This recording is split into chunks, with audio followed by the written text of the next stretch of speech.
Welcome to the Learning Pines YouTube. We hope this video helps. You open YouTube in a desktop browser that supports picture-in-picture. Once the video is loaded, pause or leave it playing at the spot you want. Make sure you are not in full screen mode. The pi command needs the regular player visible. Next, right-click on the video area twice quickly. This pulls up the browser's context menu instead of YouTube's. Then select Picture-in-Picture.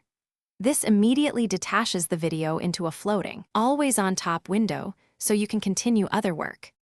Once the floating window appears, drag it to any corner where it won't block important content. You can resize by dragging its edges. Make sure to use the small play/pause and back to tab buttons on the pi to control playback without returning to YouTube. If you switch tabs or apps, the pi remains on top, so you can follow visuals while doing other tasks. If you need better audio focus, adjust your system volume, or mute the main tab. The pi mirrors tab audio automatically.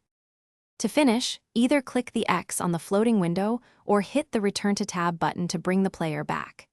If the picture-in-picture option doesn't appear, make sure your browser is up to date and that no extensions block the video context menu. Disabling extensions temporarily often reveals the pi command. As a last resort, restart the browser or try another supported browser. If problems persist, clear site data for YouTube and repeat the right-click twice sequence to trigger pi. Thanks for watching. Consider subscribing if we helped you.